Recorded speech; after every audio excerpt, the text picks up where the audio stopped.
थांनाय गोलाव सम बिथांमोनाबो हारिनि थाखाय सोमावसारदोंमोन, हारि रैखाथिनि थाखाय दावहायाव बारसोमदोंमोन आरो बिनिफ्राय 2003 मायथाइयाव मोनसे गोरोबथा जानानै थाङो आरो बे गोरोबथानि गेजेरजों BLTनि सोमावसारनाया जोबनानै थाङो। दा बिनि उनाव बिथांमोना हास्थायदोंमोन कि गोबां खामानि मावगोन ओनसोलनि रायजो राजानि बयनिबो माने लाभालाब जानाय जौगानाय, जोंनि राव थुनलाइ हारिमु जौगानाय, सोलोंथाइ जौगानाय खामानिफोरखौ BPFआ मावगोन। नाथाय बेफोरखौ मावैनि थाखाय बिथांमोना दुखु मोननानै दिनै UPPL दोलोआव हाबफैदों आरो UPPL दोलोजोंनो थानानै इयुनाव जोंनि BTR गोरोबथाखौ मोगथाङाव जाफुंसार होनाय, जिखिनि कलेज इउनिभारसिटि मोनदों बेफोरखौ लुफुंनाय, जिफोर गोहोखौ मोनदों बेखौ जोंनियाव मोजाङै बाहायनांगौ आरो हारि जौगानांगौनि थाखाय बे खोथाफोरखौ साननानैनो रायलायनानै बिथांमोना जोंजों हाबफैदों आरो जों बिथांमोनखौ बरायनानै लादों। बिटिआरनिनो सागानगिरि आरो मोनसे समनि संग्रामि लिडार रन्जन दैमारि बिथांनि बिनानाव अनजलि दैमारिया BPFआव हाबो बे आङो बिथांनिसिम बेस्ट अफ लाक होयो। बिथाङा जाहाथे राजखान्थियाव जाफुंसार जानो हायो। बिथांनि बे चइस, बिथाङा सोरजों थागोन सोरजों थाया, मानोना मोनसे सुबुं दारा खान्थिजों सोलिनाय हादोराव जोंहा बयहाबो चइस थायो। दा बिथाङा जुदि बिथांमोननि आइडिअलजिखौनो मोजां मोननानै हाबहैदोंब्ला बा बिथांमोननि गेजेरजोंनो जौगानायखौ बिथाङा जागोन होननानै सानदोंब्ला बा BTR गोरोबथाखौ मोगथां महर होनो हागोन होननानै सानदोंब्ला अब्ला बेवहायथ' जों मा बुंनो, बे बिथांनि गावनि साननायसो। दा बिथांनि जिउआव गोजोन जाथों, आं बिनि थाखायनो बिथांनिसिम गाहाम हामलायनाय बावहरो। BTCनि बारग' गाहाय हाग्रामा महिलारि बिथाङा BTRआव माने जेबो गैयाबा BTRआ बर'नि थाखायल' होनना बुंदों। आरो हारसायाव बुंदों बिथाङा माने गुबुन मोनसे बाथ्रा बुंदों जे बियो BTRआव जेबोआनो गैया होनदों आरो फारसेथिं एखमबा बिथाङा बुंदों बियो बर'नि थाखायल'। दा बे उल्थां फाल्थां खोथाफोरखौ बिथाङा बुङो, बेनो दुखुनांथाव कि बर' हारियाव दायो गोबां लेखा गोरों मानसिफोरबो दङ, साननो हनो गोरों मानसि दङ, नाथाय जोंनि लिडारा, जायखौ जोङो लिडार होननानै मानिबोबाय थांनाय 19 बोसोराव, बिथाङा जे एसेबां उल्थां फाल्थां खोथा बुङो, हारिया खहा जानाय खोथा बुङो राजखान्थिनि सार्थ, बियो जोबोद दुखुनांथाव। दा बिनिखायनो बिथांखौथ' जोङो दायो खावलायनानै थिग खालामनो हाया, मानोना बिथाङानो राजा, राजाखौथ' रावबो सोलायनो हाया। ओंखायनो गणतन्त्र देशआव फोरजाफ्रा मोनसे गोहो थायो, भट होनानै राजाखौ सोलायनो हायो, खुगाजों बुंनानै बिथांखौ सोलायहोनो हाया। दा नंखायनो दिनै बयबो जोंनि रायजो राजाफ्रा खौसे जादों, ओंखारबोदों आरो एबार हाग्रामा महिलारि बिथांखौ बिदाय होनानै गोदान सरकार लाबोनो नागिरदों, गोदान दोलोनि, जेरावनोखि बयबो बिदा फंबाय जयै जोङो जौगानायनि खामानि मावनो हायो, रायलायनायनि खामानि रायलाय होनलाय जोङो सानलाय हलाय मोजां हारिखौ दाफुंनो हायो। बे खोथाखौ साननानैनो दिनै BLTनि माखासे सोद्रोमाफ्राबो जोंजों हाबफैदों। जोङो खौसेयैनो हारि दानायनि खामानि मावगोन। दा बिथांनि हाग्रामा महिलारिनि जिउआ गोजोन जाथों, बिथांनि न'खराव अराय गोजोन थाथों, बिथाङा अराय सम आलो गोजोनै मोजां देहा लाना थांना थानो हाथों, आं बेखौनो आंनिफ्राय आर'ज गाबो। आरो जे जों BLTनिफ्राय जों दिनै मानो UPPLआव जों मानो जइन जानो गोनां जाखो, जोंनि सार्थनि थाखाय नङा। मानो होनबा जोंनि बर' जाथि जौगानाय आरो रायजो राजानि डेभेलप जानो गोनांखौ जोंबो लुगैदों, परिबर्तन बयबो रायजो राजाया लुगैदों, गुबुन हारिफ्राबो दिनै खौसे जानानै फैदो। आरो जे BTD जितुखि इसु लाबाय बेखौ आं सिगांनो गनायखायाखैमोन आरो बेनिखायनो BPFआव जइनबो जाखायाखैमोन। दिनै 15 बोसोर BPFआव आं खुनु दिन आगोनो दिया आङो जे आबसुनि गथ'फ्रा आंखौ लोगो हमफिनबाय, आं आबसुनो माने बहुत मदद खालामबोदों। आरो दिनै आं रौतायावबो दिनै उखिल गगै फैखालिबो आं फैदो राजा लामा आवग्रिनायाव, बिनिखाय माने बयबो आंखौ मिन्थिगो जे जातिनि सेन्टिमेन्ट दङ होननानै। आं बिनिखायनो जेबो माने सार्भिस जा थाखा फैसा जा थिखा थुखाना जेबो आंहा बिनि मोनसे लुबि गैया। जे रायजो राजानि डेभेलपआनो आंनि डेभेलप आरो बयबो परिबर्तनखौ बिसारिदा परिबर्तनानो जानांगौ।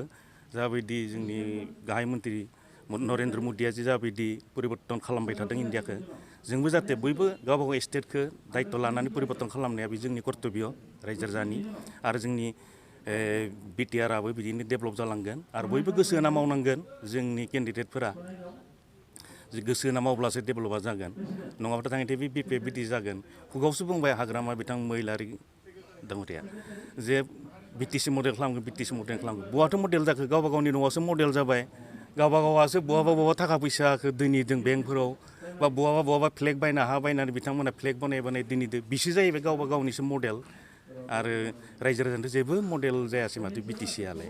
दा आरो जोंनि जिथु माने वेलफेयार BLT, जों UPPLआव फैनायनि उद्देश्य आरो जों BLT जानानै UPPLआव मानो फैनो गोनां जाखो बेखौ निस्सय नोंथांमोना उनावबाबो मोनथिगोन आरो जों दा एसे जि हायो बुंनो जों नाजागोन।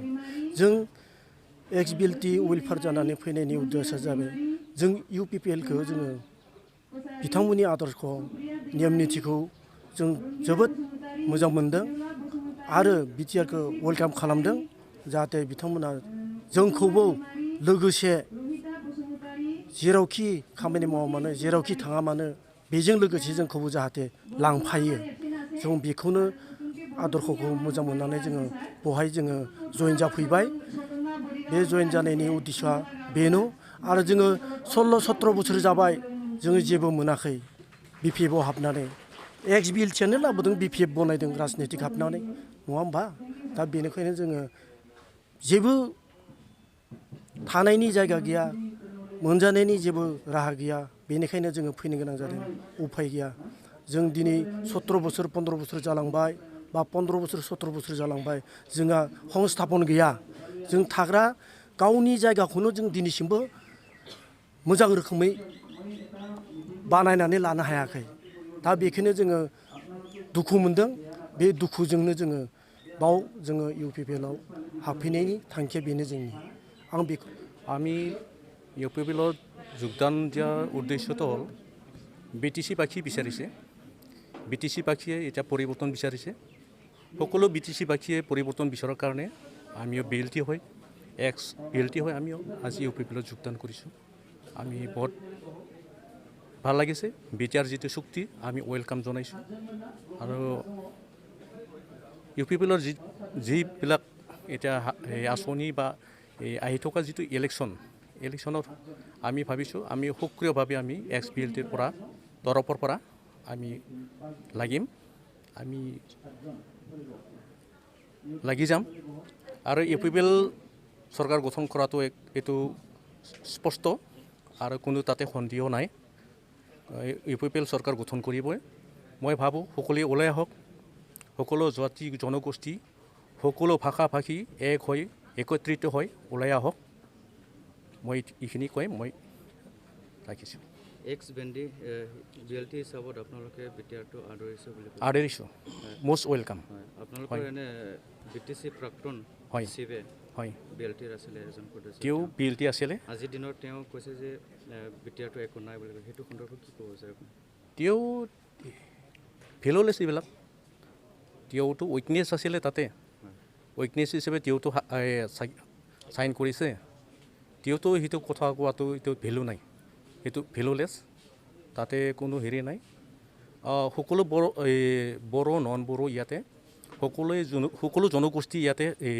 ৱেলকাম কৰিছিলে সকলো ওলাই আহিছে চুক্তিটো আদৰি লৈছে ইয়াত কোনোবা হাগ্ৰামা বা কোনোবা শিৱে ক'লে নহ'ব সকলো ৰাইজে মানি লৈছে এইটোৱে আপোনালোকে পৰিৱৰ্তনৰ কথা কৈছে কি দিশৰ পৰিৱৰ্তনৰ কথা এই পৰিৱৰ্তনটো এইটোৱে বিচাৰিছোঁ পৰিৱৰ্তনটো হ'ল এনেকুৱা আজি 17 বছৰ BPF শাসনত আহিছিলে কিন্তু শাসনত অহাৰ পিছত তেওঁলোকে কিছুমান পৰিৱৰ্তনটো তেওঁলোকে মডেল BTC বনাম বুলি কৈছিলে কিন্তু মডেল BTC এতিয়ালৈকে হোৱা নাই আৰু